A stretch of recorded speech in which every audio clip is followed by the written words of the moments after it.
Hello and welcome. Today is Thursday, which means it's time to talk about Peach Boy Riverside. Yes, Peach Boy Riverside, episode 5. And this is a bit of a vampire case. That's what we're doing. Now, here's the thing.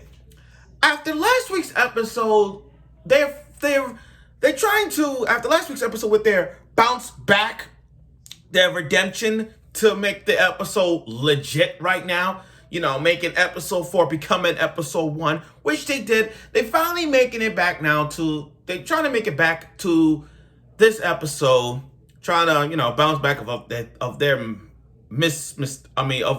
their mistakes. And now we're in this episode dealing with a new case about the vampire. Now, but still, after watching this episode, the question still remains. What path is Sally taking? Because if you guys remember last week, if you guys remember a couple of weeks ago, where Sally in the Coliseum and it's like, you have a choice, the Oni or the Peach Boy. Like, which side you taking? We haven't gotten that yet. Like, come on, where is that decision? How come you're not getting that? Oh, now notice my shirt here, Afterglow. That's my favorite band. I know you can't see the back of it, but Afterglow is my favorite band in Bang Dream, and I got the cast of Afterglow. So for those of you who played and watched Bang Dream, understand Afterglow is my favorite band. Now, I got a comment saying I have 400 subs. I didn't even know. But can you believe that, Rico? 400 subs! We did it! Oh my God, we did it. Now, here's the thing. For those who, I want to thank you for watching my videos of all shows that, well, not all of them, but mostly shows that need to be talked about or not talked about. And I thank you, and also thank you for recommending me shows to watch and do reviews on, and I really applaud for that. Also, famous YouTubers out there who I watch on a regular basis, like Giga and all that. But still, I thank you for allowing me to do YouTube videos and talk about shows that really not important or was important. So thank you. So now let's get right to it, to episode 5 review of Peach Boy Riverside. Okay, so now we got a new case here, a vampire. Now we got this whole thing about dealing with a vampire, Oni, and just sucks the blood of it, okay? And this Oni controls blood. Really control blood, like some blood bending, like you see from Avatar, The Last Airbender with Katara. So, but he uses or Dead Man Wonderland. Matter of fact, let's just put Dead Man Wonderland, because Dead Man Wonderland is one of those greatest animes of all time, mainly because of people using their own blood and killing people. So with the vampire only using his own blood to make blood ball and all that stuff in the almost towards the end of the episode, it makes a lot of sense. So then they go to this town. And, this is a dark, tough episode. I don't even know where to begin with this. This is really a tough, dark episode. And not like dark, but what I mean by dark and tough is just the discrimination is so real in this. Like, it's so real that I don't even know where to begin. Sally and her group goes to this town, and then they stumble upon these humans. And then they see humans talking back to these demi-humans. They just have these scary eyes, like, get away, we don't want you here, get away. And it's like, that kind of hit me, and I'm like, I understand I understand that demi-humans killed humans. I get that. They slaughtered humans. I understand that.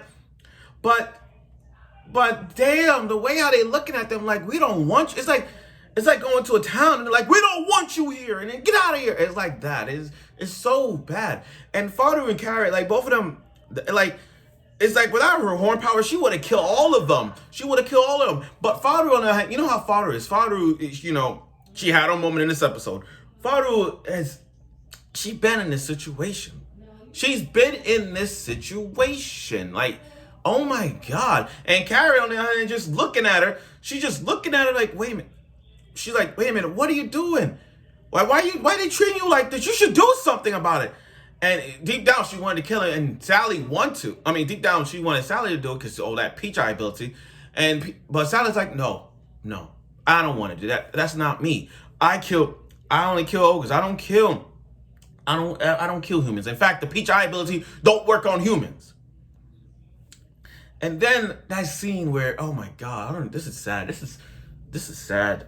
Hold on, guys. This is sad. The way Frau went to a little shelf, and she saw carrots. He gave her coin like this, a coin.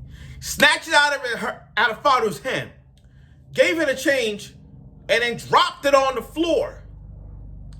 And then it's like, you can pick it up yourself. And then Frau just went down there and picked up the change. And everyone was laughing at her. So they had these evil, sadistic smiles. Yes, I'm going hard right now because this episode is so freaking tough. And again, Frau was picking up the coins off the ground. And then Garrett and Frau, they had a conversation outside the walls, outside the town, and Frau was like, I'm used to it.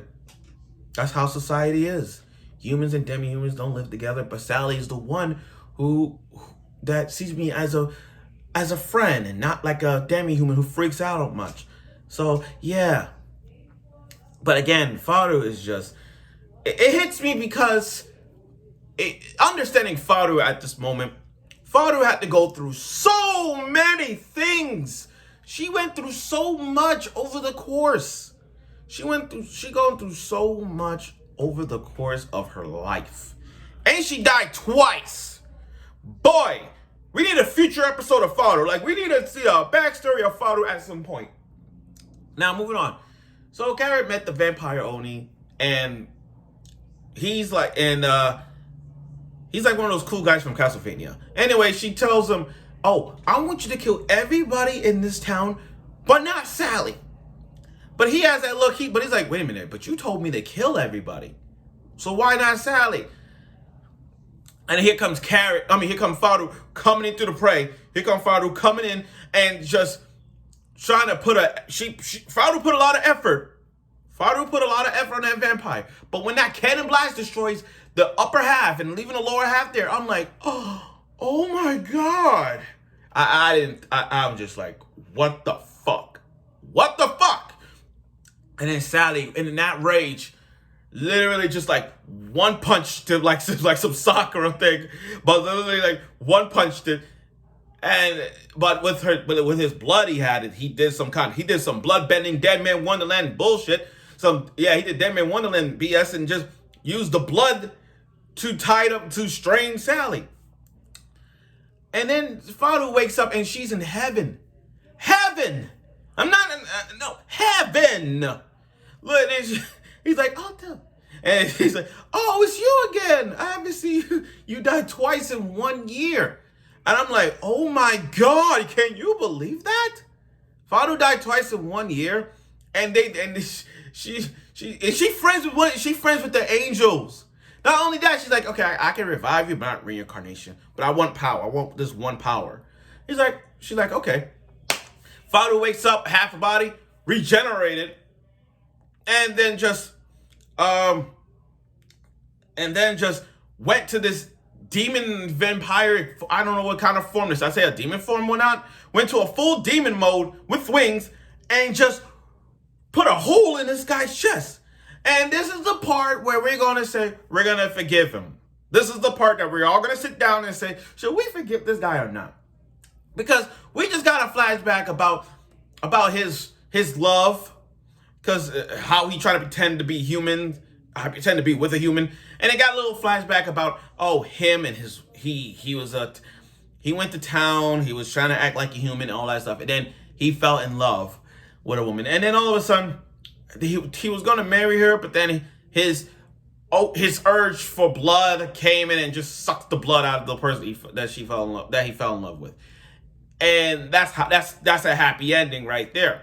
But again, it's like one of those moments where you're like, should we forgive this guy? I mean, you blast Frau half off. Half her body went up. You blasted with it. Like, you blast her off. And you almost kill Sally. And this is one of those moments you'd be like, we should forgive him. We should? I don't know. But now, here's the thing about this episode. Overall, I find this episode kind of tough to watch. Good episode, by the way. But it's just tough to watch. The discrimination of these humans against demi-humans is so surreal. Like, the realism of this is so bad. I mean, not bad. It's so good that it's hard to disrespect demi-humans. Like, I get it. Some demi-humans are good, some are bad. But to Faru, by the way, Faru did so much throughout the course of these episodes. I mean, she took down demi-humans in the first episode. They didn't say thank you. She worked with Sally to take down this walrus-looking Oni. And not only that, she saved an entire village from the vampire Oni. Like, come on, guys.